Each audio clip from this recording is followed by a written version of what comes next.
during COVID-19 pandemic. A Channel 5 special is brought to you by the Belize Bank Limited, Holy Redeemer Credit Union, and Citrus Products of Belize Limited.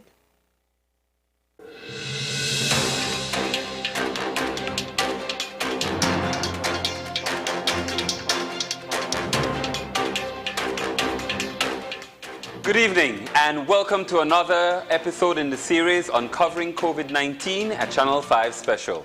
I'm your host, William Neal, and we have our panel that will be joining me for tonight's show. First, we have Frederick Gabriel, who's the manager of Mimi's Bistro. We have President and CEO of Bowen & Bowen, Michael Bowen. We have internist from Belize Medical Associates, Dr. Fernando Cuellar. And we have the Senator for Private Sector, Mark Lizarraga. Good evening, panel, and welcome to the show. Good evening, William. Thank you for having me. Now, let's just start off by having your opening remarks. Obviously, we're around 50 days without a new confirmed case of COVID-19.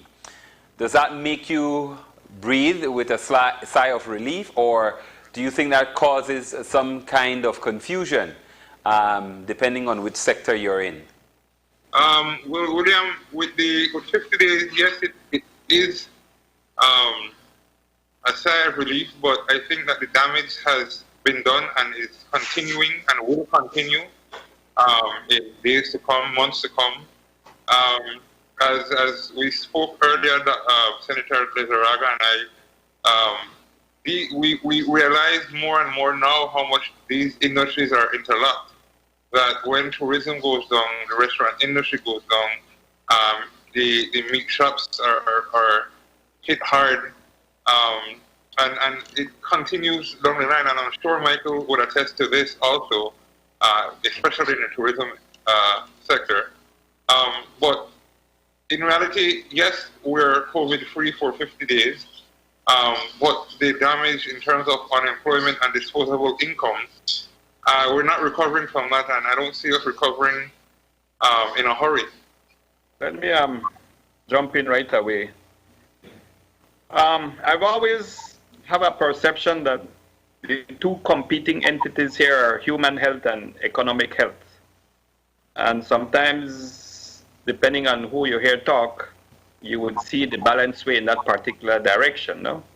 And it saddens me that sometimes that perception needs to happen, or has happened, that they are contrary to each other. They're antagonistic to each other. That shouldn't be the case. You should tie in human health with economic health. And I do get the perception, depending on who I'm talking to, especially the businessmen, that we in the healthcare sectors are not cognizant, we are not conscientious, we are not sensitive to economic health. But that's not true. That's not true. At least my feeling is that I definitely know that economic health is important, but like I had seen somewhere, that you can recover from poor economic health, but you can't recover from the end of human life. So one, we have a small chance, doesn't matter how difficult and how strenuous it will be, which is the economic part, but with the health part in humans, once you get it, you get it. And once you die, you die. And we should be grateful that our country was not ravaged by more deaths, for example. And we've lost two, which doesn't demean them. I mean, my condolences to the two families. But we should be grateful that it was limited to 18 cases and 2 deaths. We are indeed in a lull, which sometimes can be misleading, but we should take advantage of it to see what we did well, what we didn't do so well, because the next phase, and I'll be the first to say that we should have a reopening of the country slowly but surely, and we should expect further cases and more deaths down the road. So I'm hoping that both the business sector and the health sector can work together for that to happen as safely as possible. There has to be a balance between lives and livelihoods, and that is that health and economic balance. It feels, I keep hearing the term new normal, But new normal is now normal, and that's the way it feels. And we all have to get used to and figure out how to handle ourselves in what is now our normal. COVID's not going away. And we need to come up with a plan that allows us to have a step into the future. And being isolated, while I believe was the right choice and the right decision to be made at the time, and that Belize has been blessed with only 18 cases. We can't stay isolated forever. And we have to set a date and make a plan to go forward. We have a lot of smart people in Belize. I'm sure we can come up with a plan in the amount of time we have. And the healthcare system has been preparing itself for during this lull time where we've had a reprieve, and now the 50 days is a blessing. But COVID's not going away, and it's going to be in the world. And as soon as we open our borders, we have to figure out a plan to deal with it. But you can see the effect across the economy in different sectors of the country. You see different impact, and those areas that have the highest tourism base have the highest impact. And those are the cries we hear from the business sector the loudest. Thank you, Michael. Senator? William, as we look and learn from the countries around us, because as we know, and we've said before, there are no rule books on COVID. Every country seems to be going through, while many things similar, many differences. The numbers are different, the statistics are different in a lot of the countries. Countries that have had similar amount of cases to ours have different results. So there's no one specific set of rules, and we'll have to make up these rules as best we can to suit our needs. The truth of the matter is that a lot of countries have been planning on reopening for their own reasons, primarily economic reasons. We know that we can't continue to remain on lockdown forever. We see the numbers continue to rise on unemployed in this country. We see hotels and resorts that were holding on, hoping for this July 1st, now beginning to get rid of even more people. They kept skeleton crews on, hoping for a July 1st opening, but that we did not meet that July opening. So I know that many people are losing their jobs this week, even as we speak. To compound that, this week we've had foreign exchange regulations from certain banks, limiting the private sector's access to foreign exchange, in many cases to $1,000. I've had several calls from businessmen saying that this will affect the little bit of business that they have now. Because now we're in a situation where we will be dictated to how much you can spend on and what you can spend it on. And my comment for this week is, who is guarding the guardians? Where are the recovery plans from the ministers and ministries?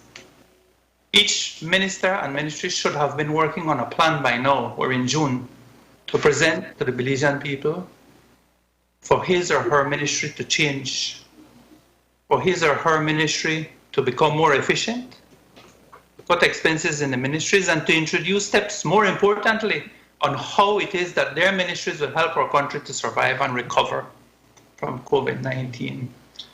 So as we get into it today, I'd like us to take a serious look at these things, because the formula we have in place today, the pain we're feeling today with no business, seeing the foreign reserves continue to fall, we're continuing to expend more foreign exchange than we bring in.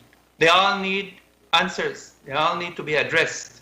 And then all need to be addressed in a logical and systematic way that ensures our country has the best chance of surviving this.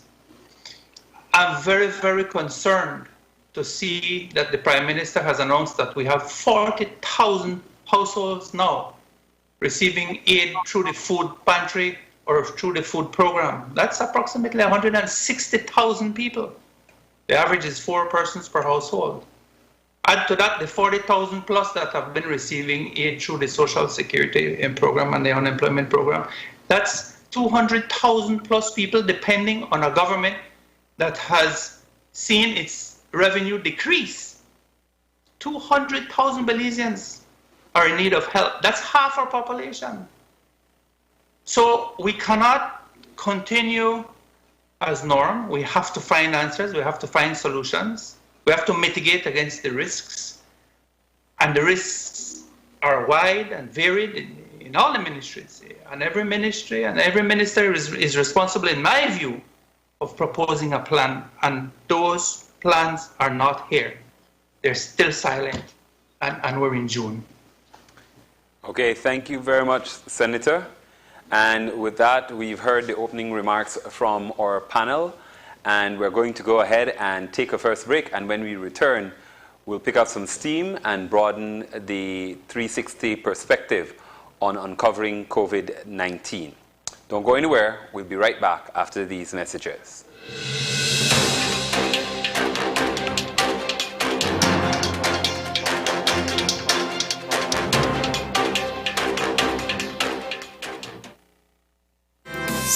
Save the credit union way. Member owners are encouraged to save regularly, borrow wisely, and repay promptly. No use keeping the money in your pocket. Soon as you turn wrong, you know you ain't got it. So as money goes from hand to hand, give your cash to the umbrella man. I telling you, save the credit union way. Save, it will make you rich someday. So nice, Caribbean pride. Need you in my life, Caribbean pride. So nice, 100% Belizean, 100% pure and natural. Yeah, for the young and the old, for the rich and the poor, we drinking Caribbean pride. Yeah, for the hot and the cold, so me want a little more, and me not tell no lie. So nice, Caribbean pride. Need you in my life, Caribbean pride. So nice. Well, alright, tell them we drinking Caribbean pride. Orange juice or get the grapefruit. Sweet and unsweet and you can choose. Get the apple, the pineapple, the fruit punch, just pop the bottle. Yeah, quality in every sip. Me tell you how me taste the pride in every drip. Yeah, Caribbean pride #1. Tell them we drinking Caribbean pride.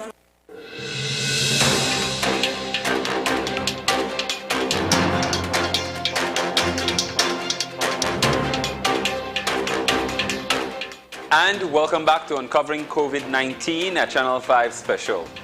I've been joined by our panelists, Senator Mark Lizarraga, Dr. Fernando Cuellar, Michael Bowen, and Frederick Gabriel. As we jump into our first segment, we are talking about plans, or we were talking about, or the Senator mentioned plans before we went into our first break. July 1st has been the date that was floated around in terms of the reopening of the Philip Goldson International Airport and how significant that date is as a marker for many facets of our business sector. Let's talk a little bit first before that about how could we prepare to meet that from a medical point of view. So I want to go to Dr. Cuellar first. I know we've seen some businesses talking about misting before you enter the actual building. But let's talk about where we are in terms of medical preparedness to actually deal with reopening. I think that's a good springboard there, William. We've had the so-called first wave, and we should expect a second wave. Putting it in a slightly different way, we should expect other cases. We should actually, I think we should plan for the worst from a medical standpoint and hope for the better. No, I think we are in a better position now than 3-4 months ago. We are not in the best of positions, but our health industry, the public and private, are better geared up to deal with the cases, both mild and severe. Of course, we will never have unlimited resources, but definitely I think we're in a slightly different, slightly better spot than where we were 3 or 4 months ago. We should continue with the measures that we've started, the social distancing, the hand wash, I am, of course, one of those who would advocate for face masks in public area still for maybe another few months, as inconvenient as it may feel. And I'm sure that somebody would bring up some study or some medical literature that would suggest that the face masks are not as good as they are touted to be in other places. But I am one of those who would definitely advocate for using the face mask in public. Each hotel, each restaurant, each institution should have its own protocol in place, something that is practical, logical, the hand washing, checking temperature from employees and clients alike. And of course, the more complicated discussion is opening our borders, no? From a medical standpoint, what would that entail? You hear so much about the testing. If we test for the virus or particles of the virus themselves, the famous antigen testing versus the antibody testing. And let me say quickly, there's no test that is foolproof at this point. So anything that we do within the next 3 months will still carry its own risk in terms of reintroducing the virus back in Belize or bringing a set of batch of people with virus. So, but we can't wait for 3 months to reopen our country. I think we have to take that chance and to use basic public health skills to minimize the chance that it damages us more than the first time. Dr. Cuellar, any word with regards to a reliable rapid test? Lots of words, William. Everybody, it's a race. It's a race because you imagine the company that brings it out first, that's reliable, will make a lot of money. So it's driven by, not by love for human health so much also, but let's be real, no? It will be a big bonanza for whoever company comes out first and reliable. In any test, in any virus, in any sickness in the past, HIV, Ebola, you have not had any test that has proven to be 100% specific or 100% sensitive. But you get to good numbers, so that is as practical as you can expect, that you will have one in the 90s, for example. 8 out of 10 patients that would have it would be identified during this test. But it'll take at least another 3 to 6 months before that comes on stream. The gold standard still remains the PCR that we do. And I was thinking that I think if we could get one PCR machine for the airport and enough human resources and tell people that they'll have to wait 6 hours on the plane, on the tarmac, or in a housed area. But those things are not practical, no? So it's a combination of having the test and the clinical screening of the public health people from those coming back in the airport. And I know that the airport people are researching and doing their due diligence to make that be as safe as possible. Thank you, Doc. Now, from a business point of view, I want to invite our panelists, Michael and Freddie, and also a business senator, to talk a little bit about this 1st of July deadline and what it actually means for the business sector. July 1st might have been too ambitious to have an opening, but there needs to be a date set, whether it's August 1st or September 1st. We have to set a date before the high season starts that allows all, and it has to be a hard date, and we have to then, with an ambitious plan, to have everything in place for that hard date. Because all the business plans need to advertise and do their marketings, get their prospective tourists to make their bookings now. And if anyone's looking to make a booking at this moment, and Belize is still ambiguous about when it's going to open, they may not pick Belize as a destination, and they may pick somewhere else, and we will forego that opportunity. We need a date, and set it in stone, and then move aggressively with our plan toward that date. And if something happens in between, we get a second wave that's unexpected, or a new development, or some new piece of evidence that comes to light, we can change at that point. But putting this line in the sand to allow us to be able to plan, because everything about in business is planning. And you can't plan for tomorrow yesterday. You have to plan for tomorrow 6 months ago. Our business planning session for 2021 starts in July. So we start 6 months in advance looking at what our plans are so we can put everything in place, get our supply chains. And that's the same for the tourist industry or anybody else. And individually, individuals plan their vacation around this period of time. So they need to know that Belize will be open, that Belize will be ready, the healthcare system will be there. And that's why we wanted to support the healthcare system through our medical donation. We're supporting it economically by staying open and keeping our 1,200 employees employed and not laying off anybody and working through this period. And we thought it was important to support the medical industry by a medical donation with the ventilators and the beds and the PPEs and to help our Ministry of Health put these plans in order and prepare during this period for when we are going to open our borders back. Thank you, Michael. Freddie? Yes, I have to echo Michael's sentiment. I do believe that a hard, or at least a date has to be set in order for businesses to plan. Planning is everything, and we have to plan to deal with the economic, the spending power that the people have. As mentioned before, it has decreased, one, and not only has it decreased, but the volume, the frequency of which they spend has also decreased also. So we have to plan ways. I know, speaking for myself, we had to relaunch a new menu to cope with the season. We have launched a menu for nothing for foods under $20, just to continue to serve our target. You know, yes, it has impacted our margins quite a bit. However, we are trying to change to remain relevant and remain open and to feed our employees. Like Michael, we have not terminated any of our employees here.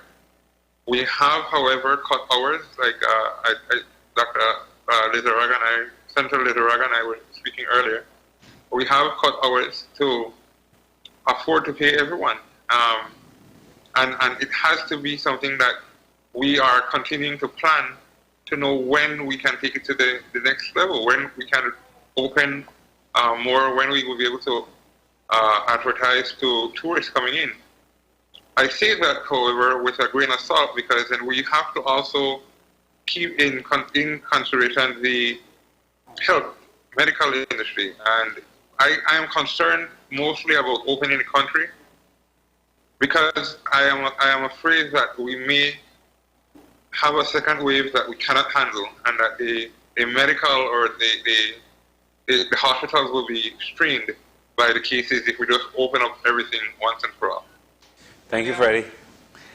Senator? William, the business world needs certainty. We need plans in so many areas. For example, we need to know when we're going to be able to buy and what we're going to be able to buy.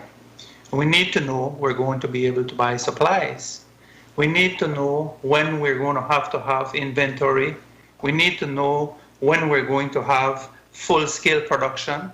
Many of our supply chains, Williams, like Michael was saying earlier, it begins months in advance. I mean, it's not like if you make a decision tomorrow to come and buy that the product will be ready.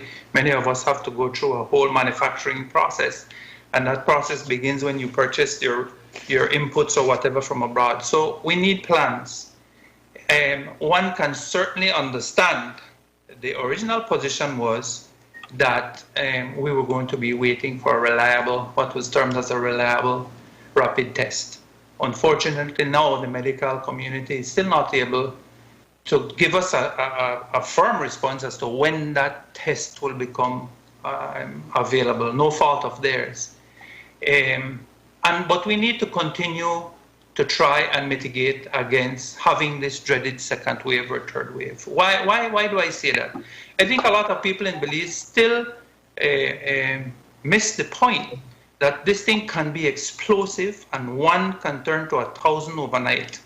And at some stage, when we do reopen, we have to make sure that our healthcare system can fully withstand that second wave or that second shock. But in the meantime, we have the business community is faced with this reality that many of us are quickly on our way to financial ruin, or quickly on our way to a point where we won't be able to even keep the lights on. The World Bank, the head of the World Bank, Mr. David Malpass, said that it is very important that the private sector be maintained. And at the same time, he said, and that the government sectors be improved. And the question I have today is, where it started, where was the plans, is what are our plans to keep our private sector healthy? What are our plans to give the private sector the breathing room it needs to await our healthcare decisions? Because not bringing in people certainly is not a financial decision, it's a health decision. Mm-hmm. So where is the money coming from? I mean, to take care of the private sector. And we need serious plans to take care of this. We know that the World Bank has already provided over $160 billion to over 100 countries in the last few months. That's an average of $1.6 billion per country. How much of that have we been able to access? We know that an arm of the World Bank, the IFC, has been able to steer $8 billion towards the private sector. How much of that money is coming to Belize? What are we doing to try and access that sort of money? Because if we need space for the technology to come about where we have the rapid tests, like Michael was saying, whether the date is September or before that, what is going to happen to the private sector in the meantime? What is going to happen to that 100,000+ people that need help in the meantime? There needs to be a plan for that. We keep hearing that we would have had these monies coming in, and we still don't see these monies. I understand that the IMF made an offer to Belize for $18.6 million US dollars, but we had to provide them with plans for reforms and a plan to how we're going to repay. And we would not accept the conditions for that money. We refused to comply. So what are we trying to do here? We're just going to try and wait out until we can reopen for tourism? Is that the plan? Is that the extent of our plan? Sorry. I also would like to interrupt. Sure, go ahead. No, Senator, I think twice I've heard you allude to the waiting for the ministry or the government to come back with plans. But what is the private sector doing to come back with plans? So far, the chamber has been absolutely silent on this. I haven't heard them come back with any plans, and the government doesn't know what the business sectors need. The business sectors knows what they need, and we need to raise our hand and actually help with plans and help put together. The medical, I can't help the medical industry because I'm only a Google expert. I read the articles and I know the ones I like and the ones I don't like.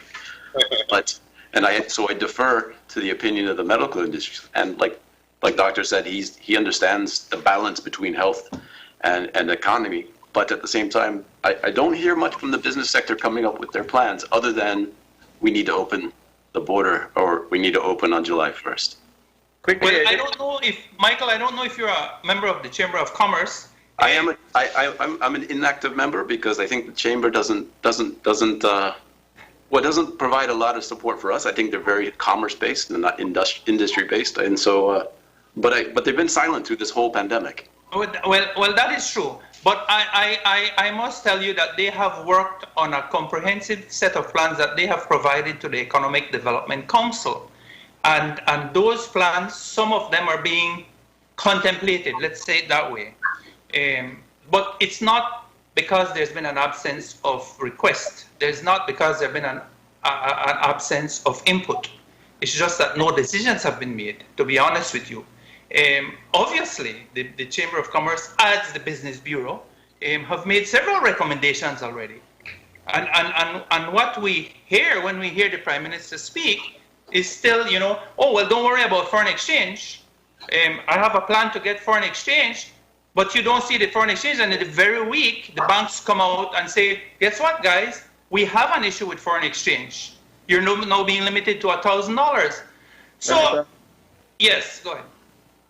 I'm itching to interrupt because you mentioned the key word just now, our private commercial bank. Correct me if I'm wrong, but before COVID or pre-COVID, I was hearing that there were banks were flowing with cash. Mm-hmm. Problem was liquidity, that they didn't know where to put the money. That there were credit unions, they needed dump trucks to go deposit in the banks. Can they play a bigger role in all of this in terms of, especially working along with small businesses? And forgive my naivety, is that the word? Naive.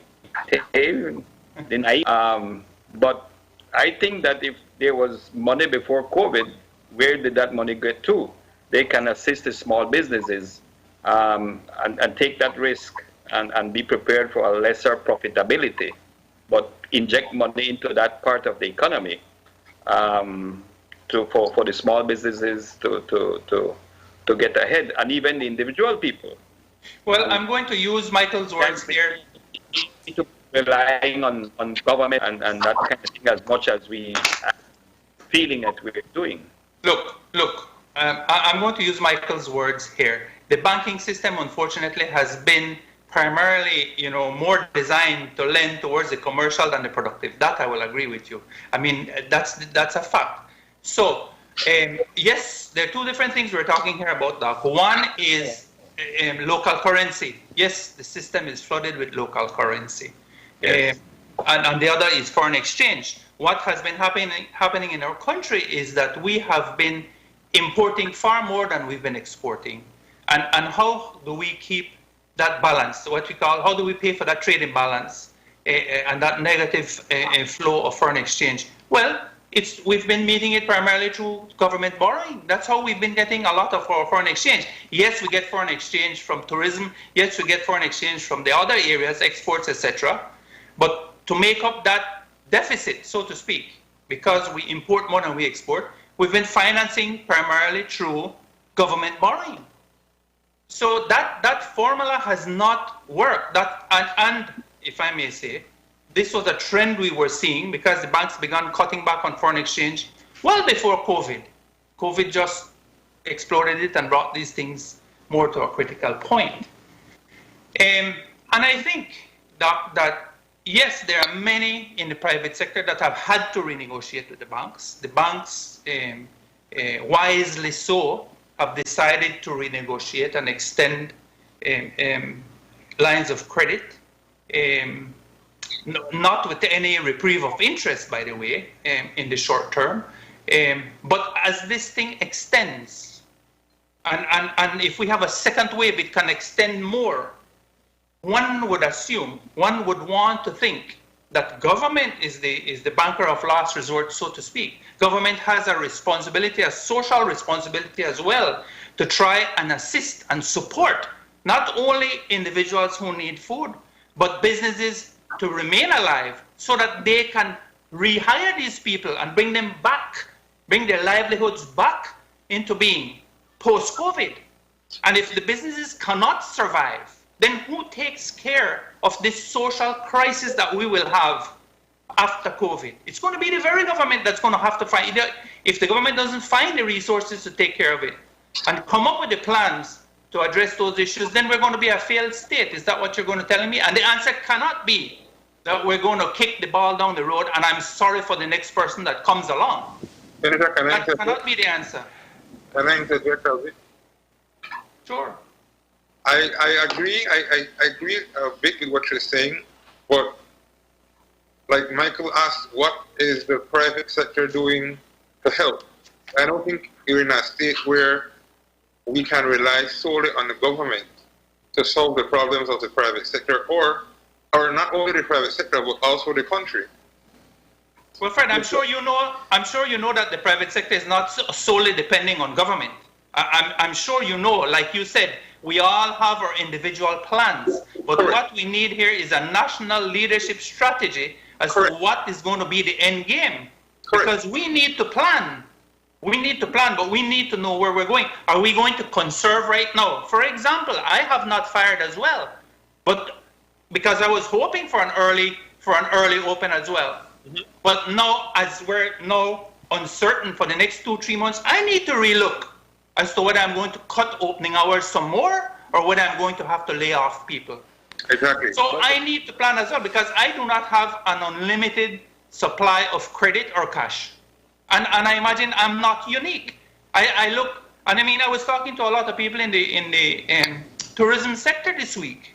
Like I said, they were keeping people on, hoping for an early open. Remember when this thing first came out, they told us, well, this could be 3-4 months, but you know, we thought it wasn't going to be super extended. Well, now the reality is setting in. Some of us said, look, this thing is going to be with us for 12 months, 18 months, maybe 2 years. So what is the plan? People need to know. And that's all we're saying. We should have a plan in place for every ministry. We need leadership. We need a national vision. And I agree with you, Michael. I think the business community needs to become more engaged and more aggressive. Perhaps I'm not making excuses, but perhaps we're all taken up with our own individual crises. And maybe, you know, that's why we look to our leaders for guidance and direction. Now, let me just ask the panel something very quickly, because we're talking about this need for a national plan. We've seen different sectors. The tourism sector kind of presented a plan. We saw the health and workout sector, gyms, talk about a plan. And there has been some kind of engagement with the media to have people understand that. But in terms of looking at a comprehensive plan for the country, with all the sectors feeding in, how do we get people to understand why July 1st is an important date, for example? Because that just seemed to appear out of the air. And while you had some people being champions for that, even that date was not necessarily celebrated as the date for everybody else. Well, William, last week we had a guest on, the people from Tropicare. Mm-hmm. This man was saying, look, we need $16 million to get out of this mess. And if we don't have a July date open, I'm going to be laying off possibly another 100 people. This gentleman needs a plan. He needs a plan or some show of support or some show of backative, make we talk in a Creole. He needs to know somebody has his back. Okay? For tourism to become viable in this country again, we need to have our local airlines alive. He's a key element in the reopening of the tourism sector. So we need to make sure that Tropic, that Maya, that the boat people, whatever, all the pieces that fit into tourism survive. Yes, we've had our local tourism. We've had a shot at local tourism, and many people, quite frankly, told me, look, we can't sustain it. We can't open for 1 or 2 or 5% occupancy. It's just not cost effective. So we spoke again as to capacity. You know, we have a lot of excess capacity. How do we use that capacity? So maybe when we open up again, you know, we might have to say, okay, look, you know, we're going to be opening up only on the islands offshore, or only in Placencia because we can curtain that off, or only in San Pedro. I don't know. We need to sit down and everybody needs to come to the table. The health people, the business people, everybody, to come up with and mitigate against the risks that we run, because we know the risks are high. We've seen what's happening in Mexico. We've seen what's happening in Guatemala. We've seen Costa Rica that had a good record. Now they're beginning to see their most explosive day yesterday, right? But Costa Rica has also opened up. Yes. But I think we need to move. You're right. I think the plan needs to be remove some of the ambiguity around it. And if July 1st is too early, fine. But again, maybe August 1st or September 1st. But it needs to pick, and you need to remove that ambiguity, not only for the business community, but for tourists that want to look and book Belize as well. You can. You can still go on American Airlines website and book a ticket for July, but there's no opening if the airport's actually going to be open or not. But guys, I am really surprised that the oversight committee is not thinking the way you are talking. Am I getting the impression that the people who are in the leadership roles are not thinking along these lines? Well, I can't speak for the people on the oversight committee. Well, we don't hear anything. You are suggesting that we're not hearing definitive plans. where Well, everybody- I'm not suggesting. I'm telling you. If you know of a plan, let me know. I don't know of any, and I'm flabbergasted that there's not any, or at least in the process, or announcing that they will present a plan mid-June or something of the sort. Yeah, but I think there needs to be Any such thing happening? But there needs to be a plan that makes, you can't just say July 1st is going to be the date just because you want July 1st. We have to have all our procedures. But plan is the one thing, but the operating procedures when you receive people at the airport, when you start to book them and move them through, how you receive their luggage. There's a lot to this. And we need to put a comprehensive process and operating procedures that is part of a master plan. And the plan is multifaceted. Right now, when William alluded to the plan for reopening gyms, Belize has 0 cases at the moment. So essentially, the gyms could be open because we don't have any cases. It could be but once we open our borders, we're going to be exposing ourselves to the virus. And we have to start preparing because the virus is going to be here, just like influenza is here. I'm not comparing that COVID is like influenza, just that it's going to be something that's in our environments 2020, 2021, and probably longer than that. And the vaccine, even when it's finally done a year from now, is still going to take a long time to get everybody vaccinated. So how do we live in what is now our normal? Exactly. Yeah, I agree, Michael. I think to add to the discussion in terms of a plan, I want to ask you guys a question. Do you think the government should subsidize, let's say, fuel, or I know Senator was speaking about the local airlines, Traffic and Mine Pacific. How could the government help? Subsidies, tax reform? When you think about the tax reform, if they lower the tax, then they lower the income. Then how would they be able to help in terms of the social aspect of this, the economy? I just want to know what you guys are thinking in regards to that. But Freddie, I think you hit an interesting point, is that, and I'll share something that's an anomaly in our business, is that while we're down across the board about 30%, there's 2 districts where we're actually peaking up that are massively above our average, is Corazon and Orangeburg, which is indicating something that we all know is there as contraband. But because we haven't looked at it, we're not actually quantifying. And so this is our first moment of time being able to quantify it. And what I'm driving at that touches on your point is that we look at it and we think there's, in excise tax alone, a loss to the government of $10 million. But you have to see it in a part of a big system. So if we were to look at tax reform, if we were looking at what the impact of something like contraband is, not only to our business, but it hurts everybody. It hurts the government. They lose revenue. When the government loses revenue, they raise taxes. When they raise taxes, it drives up local prices, which drives contraband more. Soft drinks have sugar in them, and the local price of sugar is higher than it is on the world market. The more sugar that's sold locally, the better for the sugar industry. And so every case of coming across the border not only is loss of excise tax to the government, but it's also a loss of profit to the farmers. People who contraband probably think it's a victimless crime, but it hurts everybody. It hurts the tax system. It hurts Belizeans. It hurts our pockets because the government will tax us in other ways. And how do we look at the whole system in totality and holistically and make it work? And the government should be there to put a framework around that allows the business community to thrive and work within a framework that is symbiotic to preservation. You can't have a strong business without a strong country, and vice versa. Yeah, definitely. I agree with you, Michael. Fred, there's no simple answer and there's no magic bullet. The government is going to have to borrow more to take us through this, as they should. They're our ultimate protector. So our country is going to be further in debt. Government revenue has come down tremendously because we're all losing sales.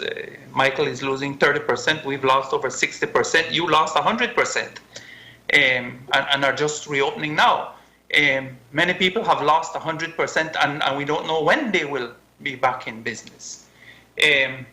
So there's no magic bullet. At some stage, we have to look at taxation, yes, but we have to look at stimulus. through policy and or through taxation and or through other forms of support. For example, is it possible for us, maybe if we're having difficulty as a government to borrow money to stimulate government spending, can we try and access that money because there's money available for the private sector at reduced costs? So that is the type of thing that government can help with, even if they don't have the money, but try and steer the business community towards viability, towards sustainability until we come out of this. And these conversations are very complex, and the devil is in the details, like Michael alluded to. It's not only the plan. I keep saying a plan because we think the plan encompasses all of these, but we need for people to sit down with stakeholders, and I said in previous shows, with all the different industries. See, how can I help you? How can I help you to remain, not only to remain alive, but to hire more people at the end of this? Now, and that's the type of leadership we need. Panel, I want to throw one quick question in, because obviously we've been talking about this date for opening of the PGIA as kind of, you opened it and things will suddenly, come back to normal. Even if we open and people still aren't prepared globally to travel, it doesn't mean that the tourism industry will rebound. It seems like in many quarters, people are hinging, the return to normal, whatever that is, in terms of the economy or a major part of the economic recovery of the country on tourism and opening up the airport, for example. That doesn't guarantee that people will come. I totally agree with you, William. It's a fallacy to believe that that is going to be the only solution. That's what I'm saying. Solution is a comprehensive solution. Our government needs to start living within its means. That's the first thing we have to focus on in the meantime. We all have to live within our means. We all have to be very cognizant of what our cash flows are and how much our expenses are. We all have to manage the monies that we have. So we can't have a government that's hell-bent on continuing as well to borrow to pay 4% of our population 100% of their salaries, while the rest of us, to varying degrees, have no salary or a very small percentage of salary. We start with things like that. We start with cutting back expenses and making government more efficient. That's going to be a big help. Remember, government consumes a huge amount of money in our country, 33% almost of the GDP of this country. And you're absolutely right. When the airport opens, that's not where it ended all. It's the beginning of our comeback. But in the meantime, we need to focus on utilizing all the capacity we have in this country to the max, right? Well, Senator, again, I think that while we are, looking to see what the government is doing, I think we in the business community can also alter our lines in terms of our production lines, where we get our products from. I mean, for example, I can give you an example of your business. Let's just say a steak. If you import the steak from the U.S. or wherever, maybe now we can look into importing or getting the steaks domestic or local instead of going international for the steaks, and actually reviving the local economy. Another example that I have a print shop that does screen printing. I started to do face masks. One of the things that I did not go and buy a finished face mask from the U.S. I had local designers put together the mask, and I paid them per piece. What that does, with my eyes, it helped to jumpstart their livelihood. Agreed. They went from making $0 now to X amount of dollars per face mask. And it's all of, I think, in my opinion, it's all about adjusting and streamlining the operations in order to keep relevant in these times. I agree that we do need a hard plan. We need a plan at whatever date. And we also need contingencies. What happens in the event we open up and there's 2 cases? Do we go full lockdown again? But the business people need also to have their own plan. They have to make adjustments. We cannot continue to operate as if though everything is normal. If foreign exchange is hard for us to get, then let's look locally to see where we can alter our product and see how we can support the local economy. And see, again, if it is, we can pair that with a tax reform or any kind of pricing reform. I think that is a more viable solution than just to wait for the government or leadership to dictate the plan of action. I think individually we need to come and streamline our operation and look back and say, look, I used to get plastic bags from Mexico. What if I can use paper bags from Belize and work along with the companies and see maybe they have an incentive to do so? You know, I think all industries need to work together. I couldn't agree with you more. Go ahead, Michael. No, I was just going to say, I think that initiative, Freddie, is a great initiative. I take my hat off to you to support local seamstresses and keep business at home. Well, to address William's one, yeah, if the airport was to open July 1st, a lot of the data that I've seen from tourism in the United States is that it's well over half the tourists don't plan to travel internationally for 12 months or longer. And so there's only a small percentage of people that are going to travel. And where we need to come up with is a good marketing campaign for the country, because those small percentage that will travel aren't going to travel to Europe, that they're not going to travel to Asia. They're going to travel near home when they travel internationally. So Belize needs to come up with all the reasons why tourists should look to Belize. English speaking, close proximity to the United States. We've handled our COVID well, better than any other country in our region. We test at a rate that's higher than most countries. So we've done everything right. We need to raise our flag and show why tourists need to come here, so that when they do make this decision, they're willing to take an hour and 45-minute flight to a local destination where they can feel comfortable, and they know that we have the BTIA is supporting with initiatives on how to keep them safe and to clean the hotel rooms properly, that when they receive to the airport, they're not going to be bunched up together. And they can feel comfortable and safe to come into Belize, because they should feel. We've done a good job. We should congratulate ourselves for being able to control a pandemic that most countries can't. But now it's time to herald our achievements by inviting them when they come back to make the decision to come here. Yeah, let me say something, because I'm really feeling left out.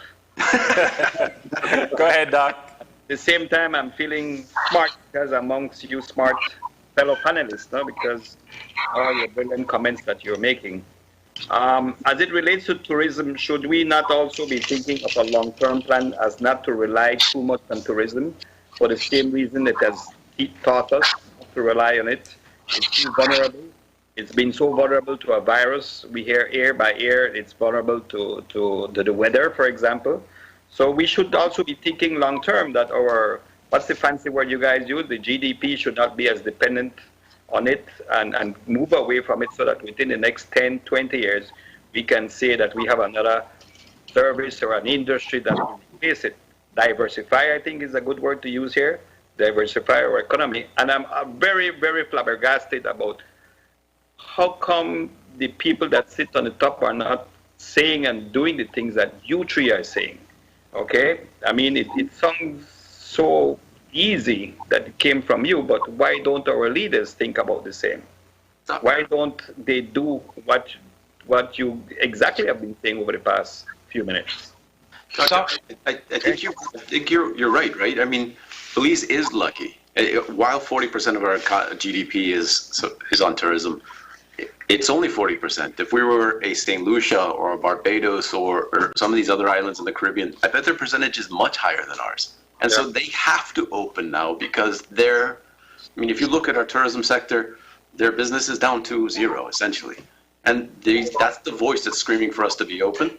But 60% of our economy is not reliant on tourism. Those areas actually, if you talk to people down south, they're saying, things feel kind of normal. Up in Blue Creek, things feel kind of normal.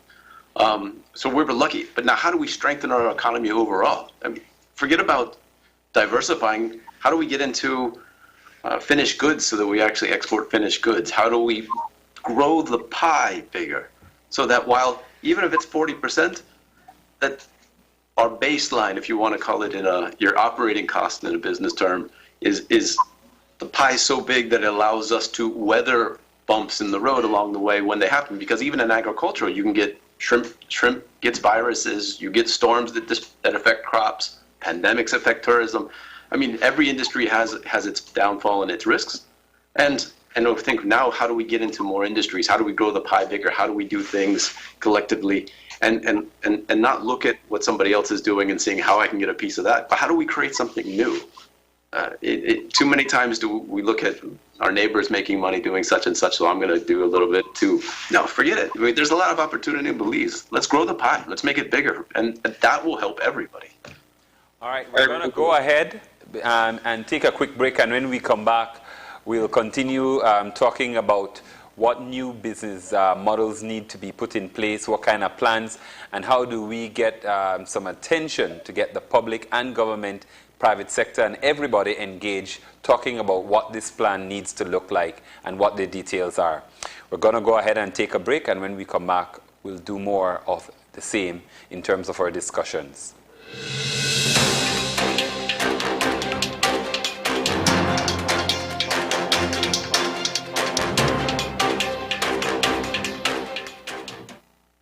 So nice, Caribbean pride. Need you in my life, Caribbean pride. So nice, 100% Belizean, 100% pure and natural. Yeah, for the young and the old, for the rich and the poor, we drinking Caribbean pride. Yeah, for the hot and the cold, so me want a little more, and me not tell no lie. So nice, Caribbean pride. Need you in my life, Caribbean pride. So nice. Well, alright, tell them we drinking Caribbean pride. Orange juice, or get the grapefruit, sweet and unsweet, and you can choose. Get the apple, the pineapple, the fruit punch, just pop the bottle. Yeah, quality in every sip.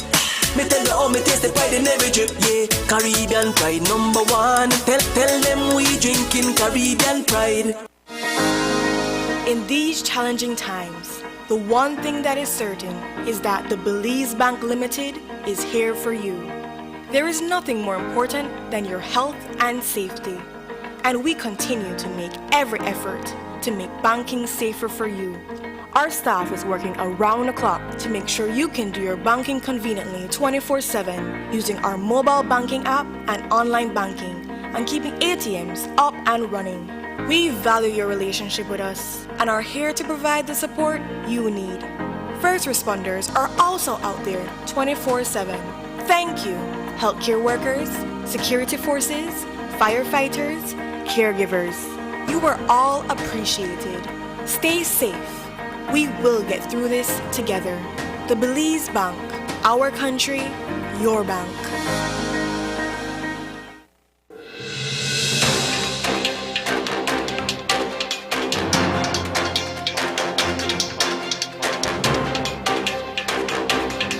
Welcome back to Uncovering COVID-19, a Channel 5 special.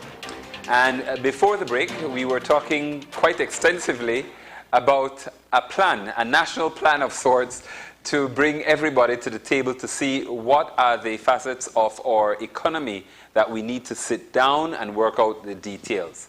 So I want to re-engage the panel, talking about how do we move from just talking about these various sectors developing a plan to putting everything together and stitching them in a way that people can understand what needs to be done, including the deadlines, so that we have some kind of motivation to work towards finding solutions. William, we've discussed this, in various ways over the last few weeks. I think one of the major things that we've seen in this country is that we all have a lot of excess capacity. We have excess capacity in most of our businesses. If you speak to most business people, they'll say, look, I could be doing more, I could be selling more, I could be, and we know that when you're running an operation, the more capacity of your capacity that you use, the more efficient, the more competitive you become. In that regard, we've been promoting, and we agree with Fred totally, that we've been promoting the Buy in Belize campaign, Fred. I don't know if you watch the previous shows, but we said, when you buy in Belize, you certainly support Belize, you support the tax stream. We know that going forward, we need to bring in about the 40% of our informal economy into the formal economy so that our tax system can be more equitable and more just. We know that we need to innovate. Rather than copy, we need to innovate. And I agree with you totally, Michael. I mean, we need to encourage innovation, whether this is through our universities, whether it's through the central farm, research and development, etc. But we need to start investing in that. The Belize Chamber of Commerce and Industry had done a study to see how many patents had actually been filed in Belize, etc., and we're almost zero. I mean, so we are unique. We have a lot of opportunities, but we need to start investing in things that will make our country more productive, more self-sustainable, and to put us in a better position to withstand these shocks that we knew, we were warned could come. Of course, we always thought that the shocks, the most likely shock we would get to be from a hurricane, etc. We never realized that it would be a shock like this magnitude and for so long. So, William, again, there's no magic bullet. But what I have been trying to plant, the seed I've been trying to plant is, look, between all of us, we'll come up with an answer. It can't be just a small group of people, making decisions that affect the rest of us, or said another way, not making decisions that are affecting all of us. So we need to see strategy. We need to see progress with strategy. We need to know from our government. I mean, I think it's time we're presented with a budget. I think we need to know what are the numbers coming in, what are the numbers going out, how much has government saved, how is that going to impact us? Will we have a redirection of resources towards trying to keep the business community alive and healthy? How is that going to happen? Will we be seeking funds through the World Bank's programs to try and keep the tourism sector viable until whenever? Because you're absolutely right, Michael. Even if the airports open in September, we may not be having tourists, certainly in the numbers that we were having them for another year or two, because the tourists coming from other countries are going to be affected financially as well. They might not have the disposable income. So this is not a short-term thing. We can't, or our strategy cannot be that we're just going to wait until the tourists arrive. We have to have a more comprehensive strategy than that. And it can't be that we're going to be saying, the next guy that comes along will have to deal with it. We have to deal with it now. All right. Thank you, Senator. Anyone else? Well, you asked about business model, and the senator was talking about this Buy in Belize campaign. We need to be proud of buying and consuming products that are made in Belize. We produce Coca-Cola in Belize, and it's produced all around the world. And if you look at our quality rankings, we rank amongst the top bottlers in the world, whether it's the biggest bottler or in the United States, or the biggest bottle in the world, which happens to be a Mexican bottler, FEMSA. Belican ranks up. We need to create products that can stand on their own on a world stage, and then we need to herald it. We always struggle internally. How do we make Belizeans proud of consuming their products? We have a lot of good products that we can consume, and being the breadbasket of the CARICOM, as we call ourselves, how do we utilize that and leverage that to our advantage? I mean, ASR and BSI in the sugar industry fought for the CET, and they got pushed back for a little while. There was a victory along the way, but it wasn't a resounding victory. We have a corn industry that could produce corn and sell it to the Caribbean. We could then convert these ag products into finished goods. And we need to look at all of these, and the business community needs to look at that and put our money where our mouth is, and buy at home not only the products that we produce, but also the agricultural product we produce, and then export it as finished goods, and do the value added. The reason it's called value added, it's supposed to be able to yield more. But there's certain things that happen along the way that make it challenging. But we need to raise our hand and come up with our ideas and put them forward, and make people listen. Yeah, Michael. Indeed, from your mouth to God's ears, when it comes to buying Belizean, I mean, us in the health industry have been so affected by that over the years. No? We see the numbers of health expenditure in countries outside of Belize, in Mexico, in Guatemala, and the U.S.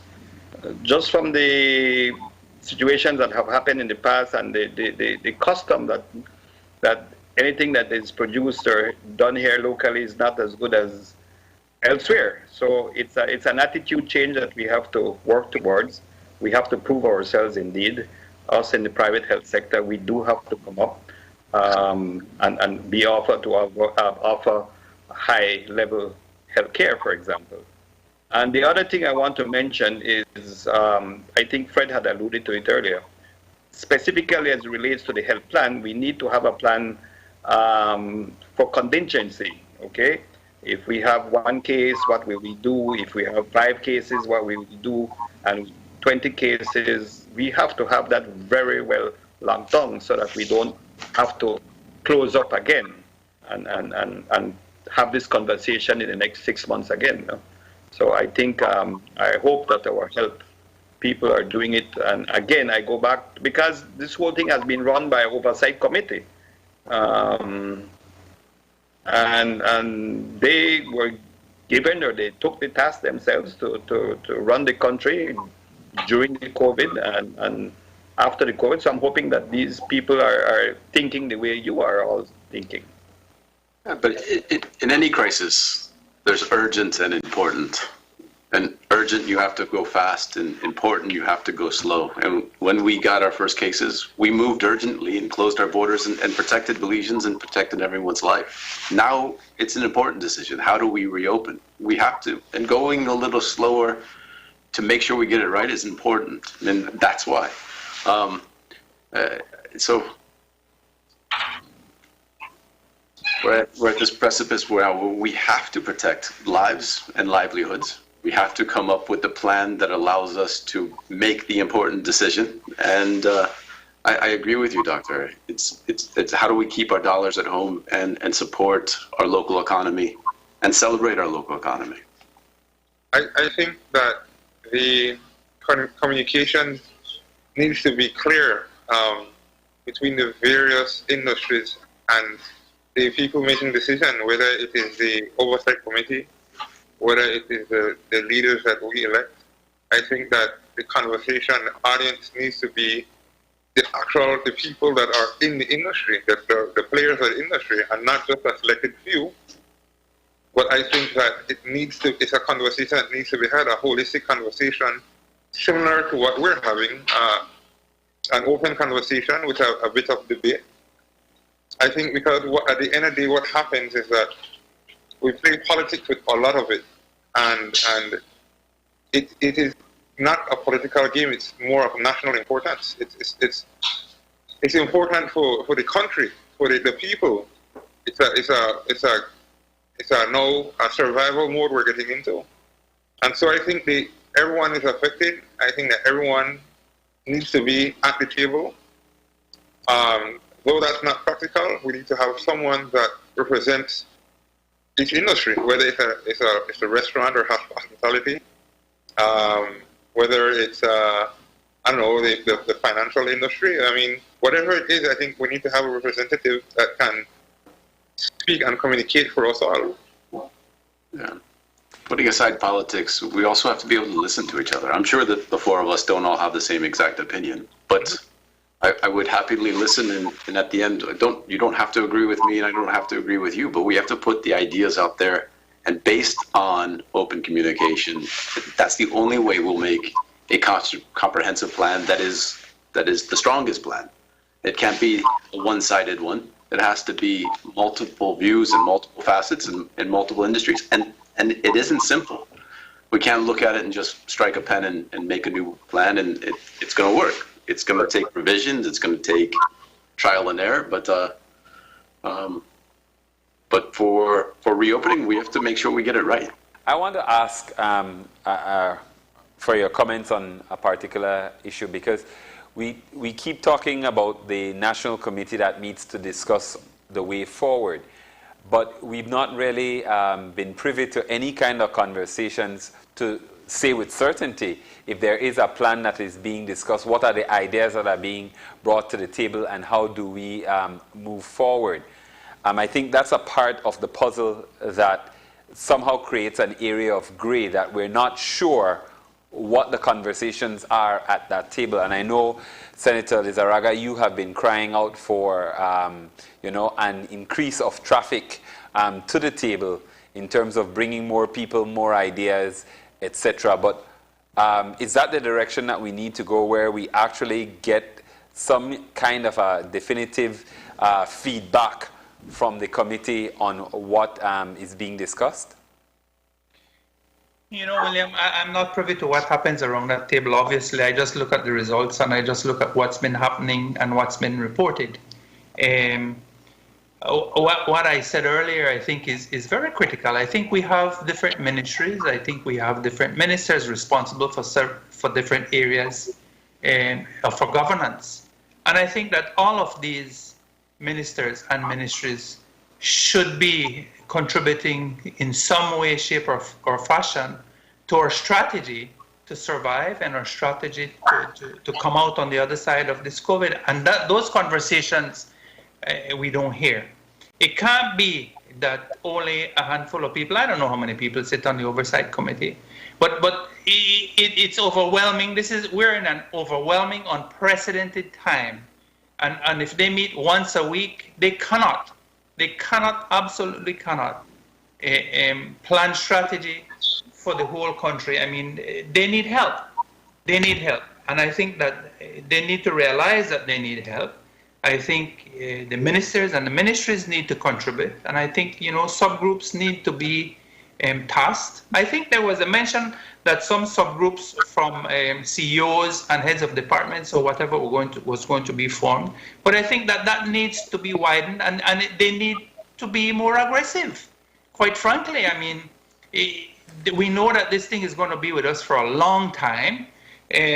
We know that many of the fundamental things that we were talking about not putting all our eggs in one basket, about adding value to goods in Belize. A lot of these things we have spoken about. The business community has been championing for these things. Many of the reforms that we need, not only in business, but in taxation, in the enabling environment, they're well recorded.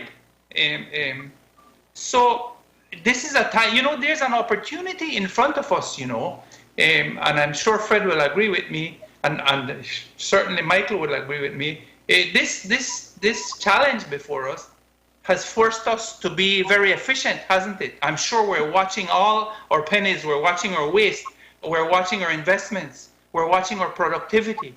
I'm sure that this is an opportunity as well for government to do the same thing. Yeah. And if we put all our shoulders to the wheel, William and colleagues, we can come out that much better and that much stronger post-COVID. So this is an opportunity for us to fix the wrongs, to reboot, hit the reset button.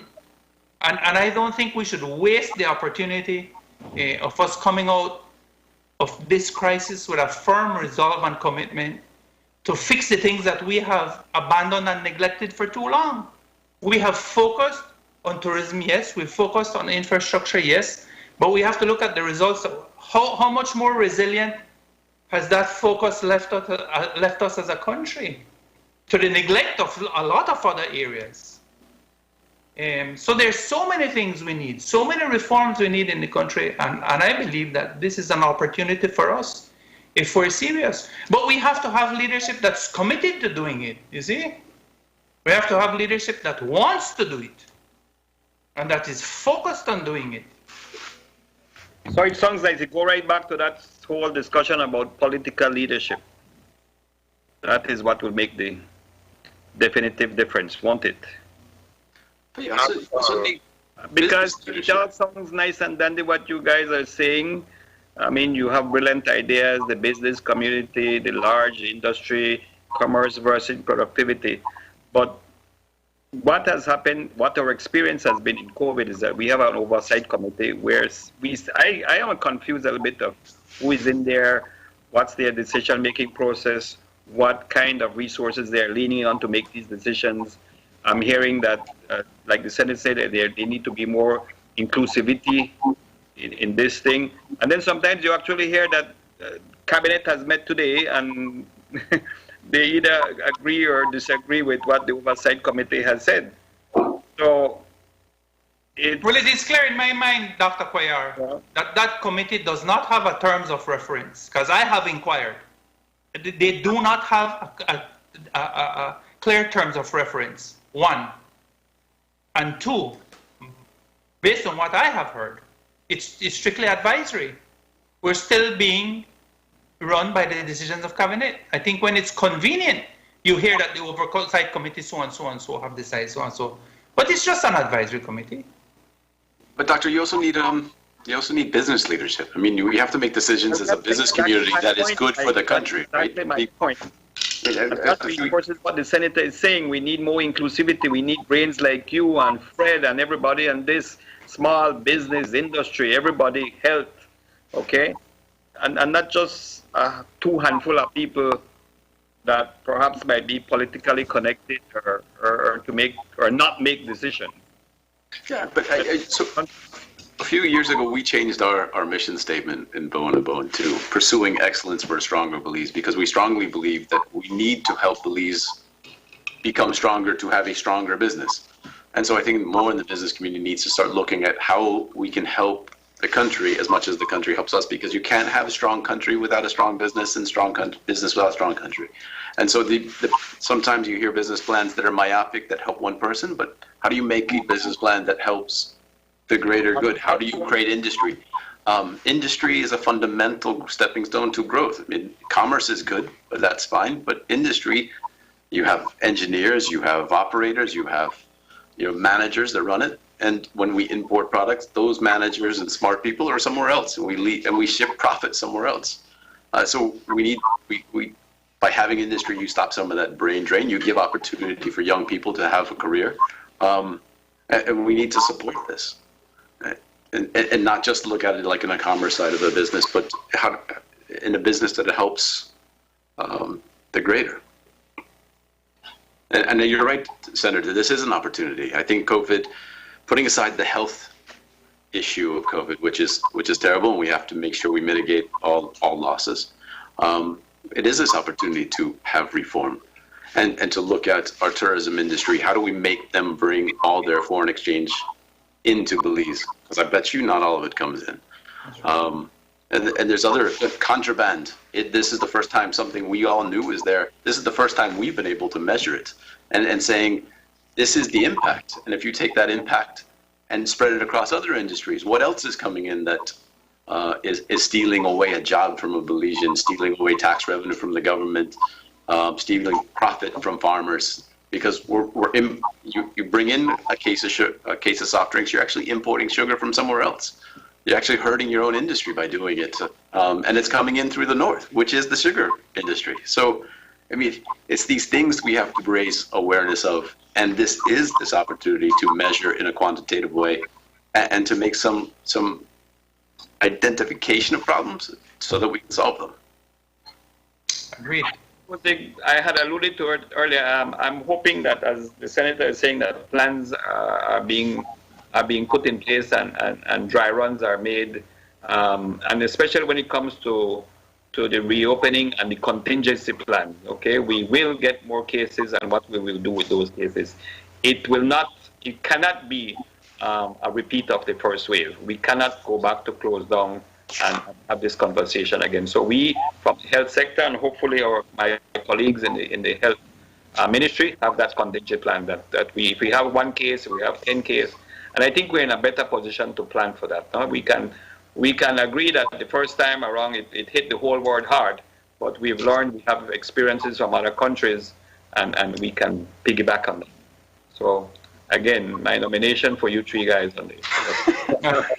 You as well, though. Thank you. Thank you. Thank you very much, Dr. Cuellar. And as you take leave, we're going to go ahead and take a break. And when we come back, we'll have parting shots from our other panelists. Don't go anywhere. Uncovering COVID-19 concludes after these messages.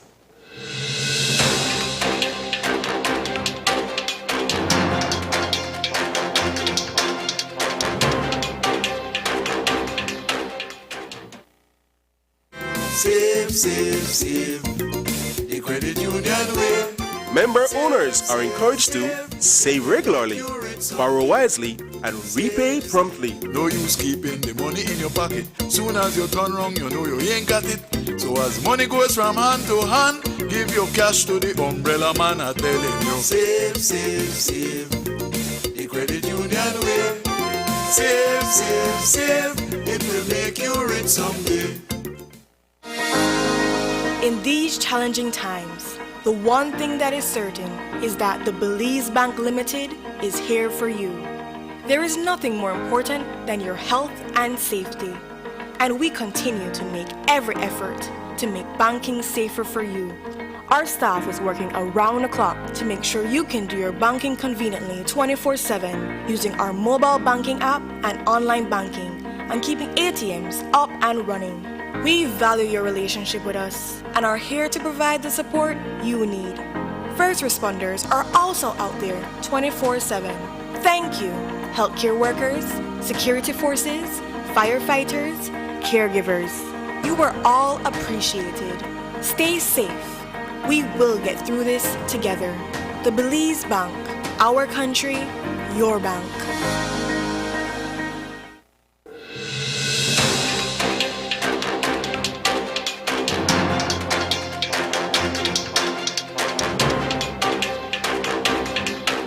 Welcome back to Uncovering COVID-19, a Channel 5 special. We're getting ready to wrap our show for today.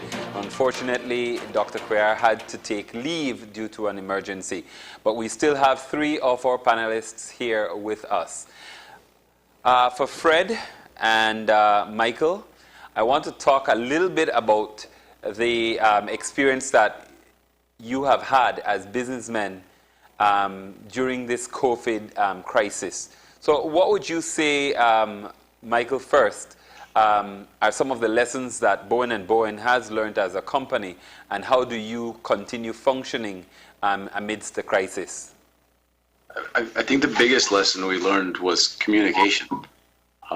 So when the crisis started, we immediately started doing daily management meetings with our leadership team from across all the companies. So in all the industries, we would meet daily to listen and to each other, to hear the challenges, and to then put in plans and action.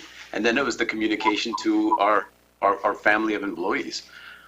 We then went and started doing weekly town halls, where I would host a weekly town hall showing them our company top line revenues, how COVID's affecting our business.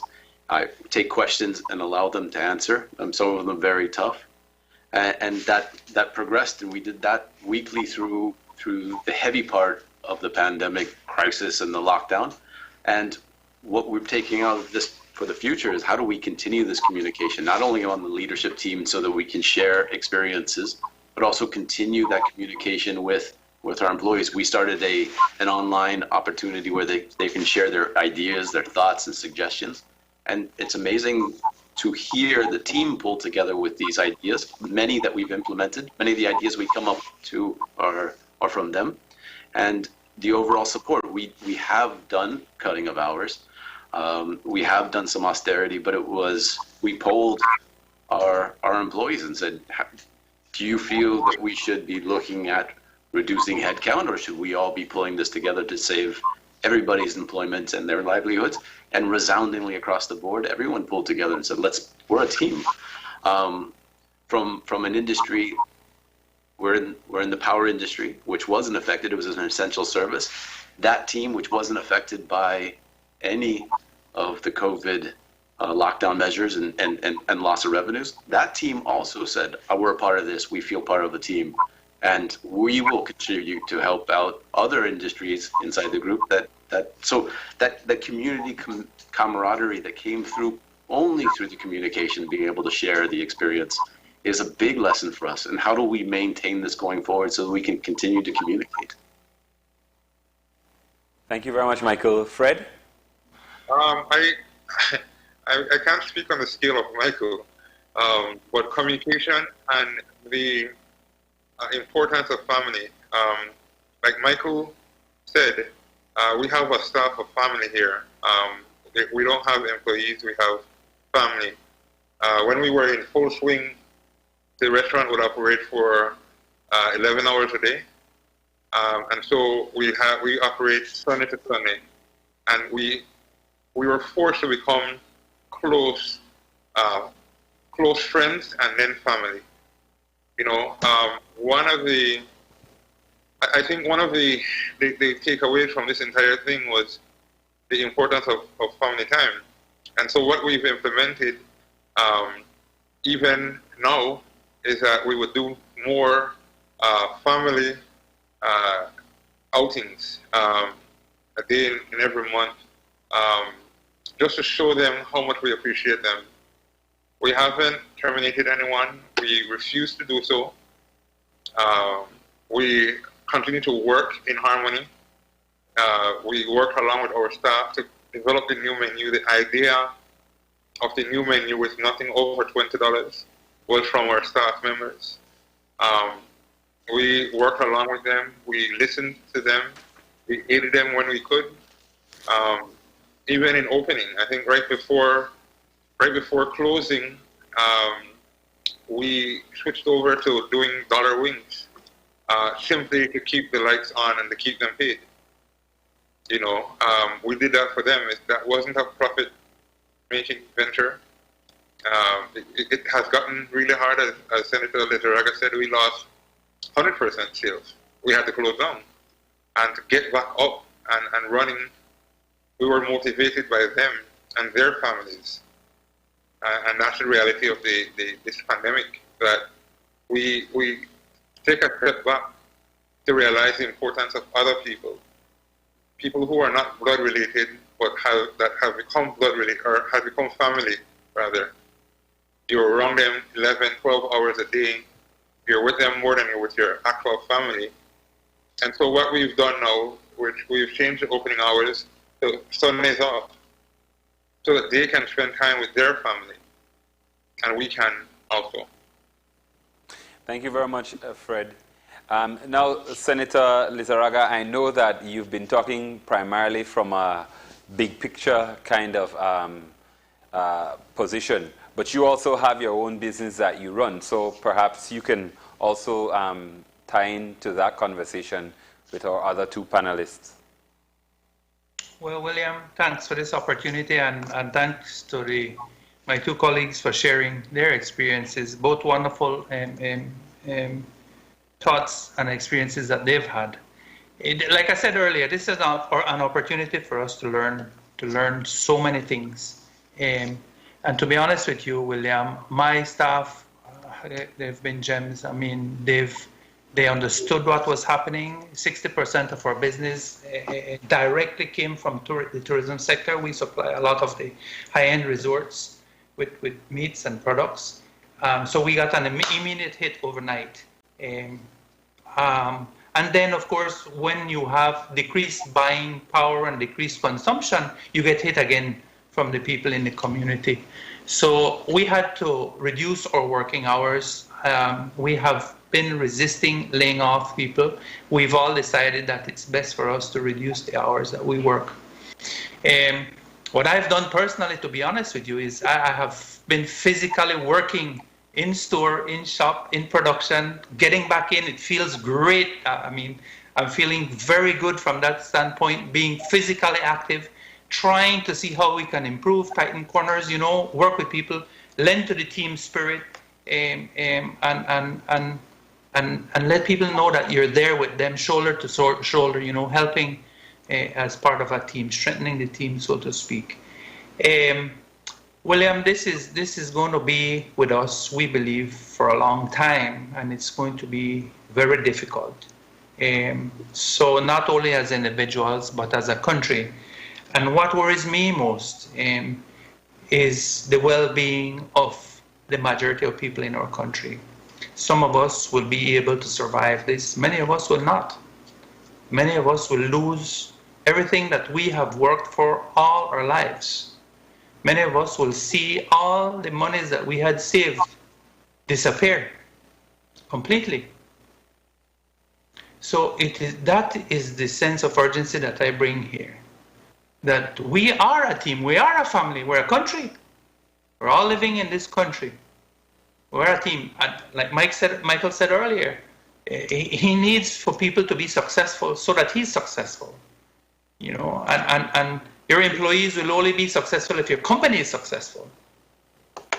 So we need to start focusing on the fundamentals in this country. We need to start focusing on protecting lives and livelihoods.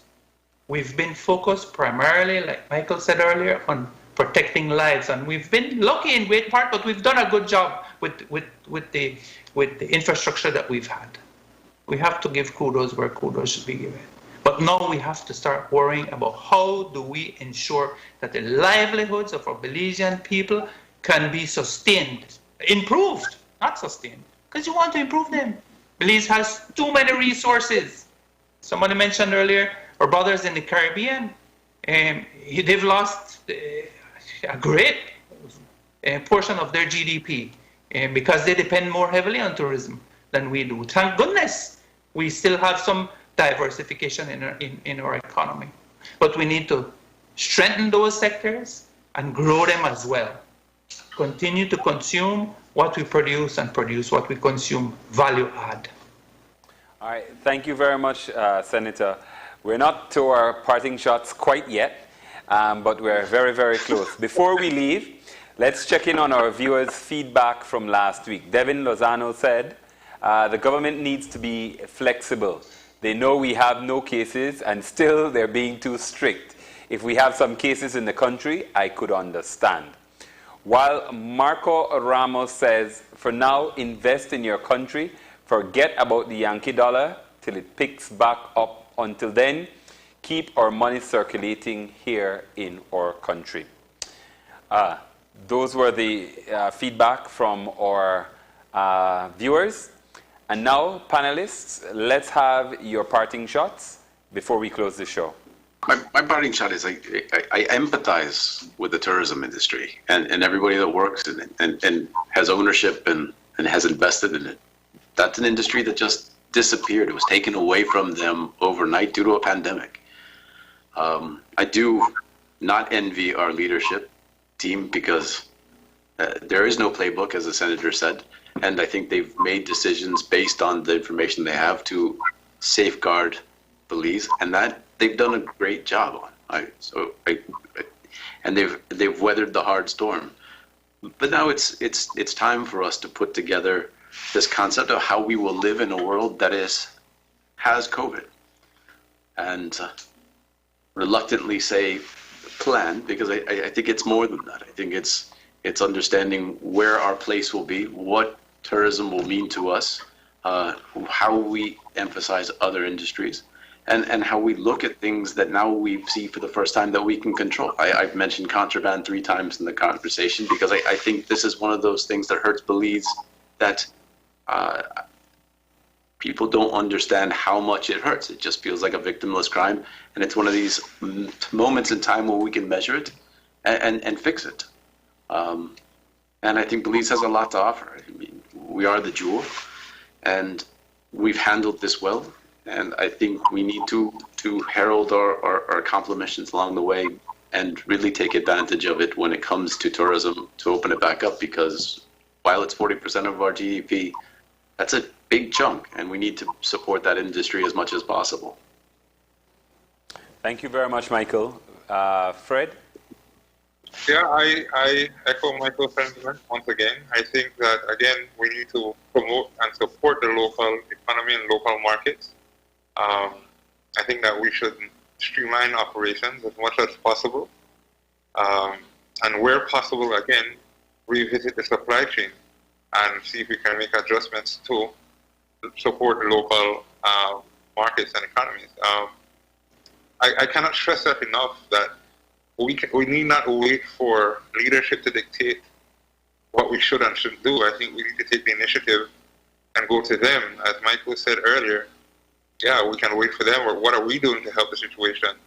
What are we doing as leaders of our companies or to fight against this? This is not the new normal. It is normal, and it will be normal for months and perhaps years to come. So what are we doing individually to mitigate against this and fight against this? we have an equal responsibility in combating this pandemic or this normal that we're experiencing now.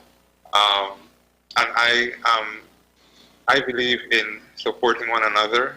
I believe that more than ever, different businesses across industries will need to work together, whereby we can give each other preferential pricing as opposed to the retailer, the consumer that buys one. The government has to work along with us in terms of a tax reform. I can give a simple example. How can I pay GST on a dollar wing? It's really hard for us here at the restaurant. But we understand because of our target audience that we needed to adjust our pricing. And so we have to push for the leadership now to also adjust their pricing in terms of tax. We are begging for a tax reform of some sort, because we now have to take on the responsibility of keeping people employed. And so it is important that we continue to support local economy, support our Belizeans. We are a family, like the senator once said, and we need to act like a family. We need to always support each other. Thank you very much, Fred. Senator Lizarraga, to anchor that segment. William, the burdens of leadership don't lend to the luxury of handling one crisis at a time. You can't handle this problem today and put the other one on the back burner till next week or next month. Sometimes you have to handle many fires at the same time. And if you don't have the capacity yourself, you bring in people to help, or you seek wisdom elsewhere, you seek help elsewhere, you seek advice. And I think that we are in a situation that's very complex. No simple answers. Mistakes will be made, I agree. But I believe that we have to share this pool of input. Michael brought up something very good. His company, he has 1,200 employees, you said, Michael. He was meeting every day to deal with this crisis. In our small businesses, we were meeting every day, strategizing, planning, and coming up with solutions, and flexing as we got new information, etc. And I think the people that are leading this need to be engaged every day. Not once a week, but every day. Every day. This is an ongoing crisis. There are so many fires that we need to out. So many challenges that we need to overcome. And we don't have the luxury of time. We don't have the luxury of money either. Because increasingly we see the numbers of unemployed rising.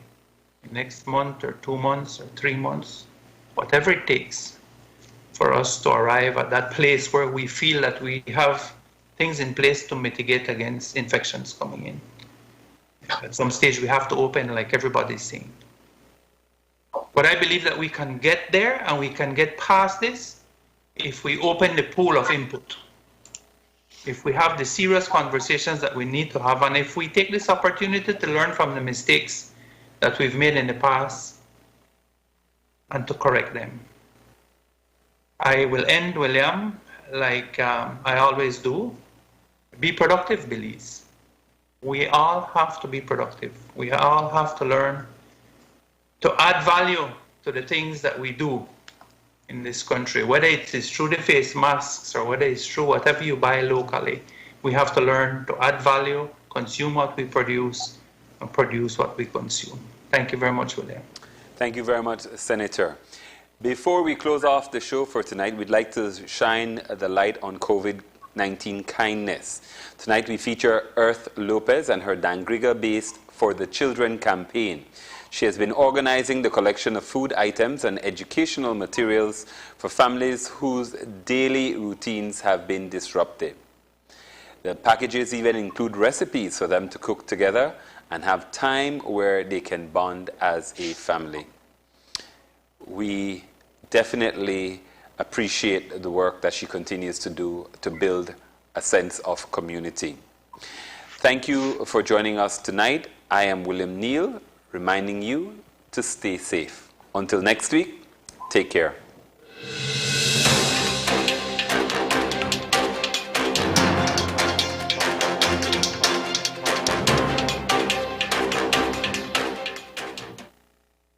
Uncovering COVID-19 Pandemic, a Channel 5 special, was brought to you by the Belize Bank Limited, Holy Redeemer Credit Union, and Citrus Products of Belize Limited.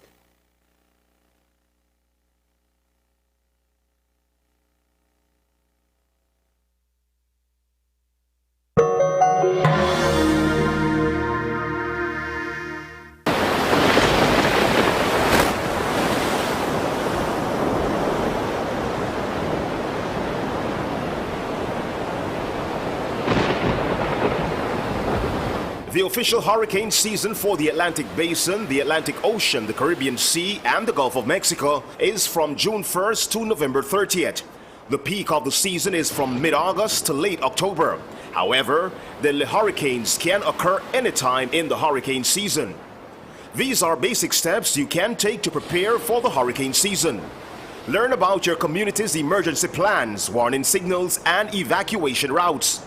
Know where to find emergency shelters. Inform local authorities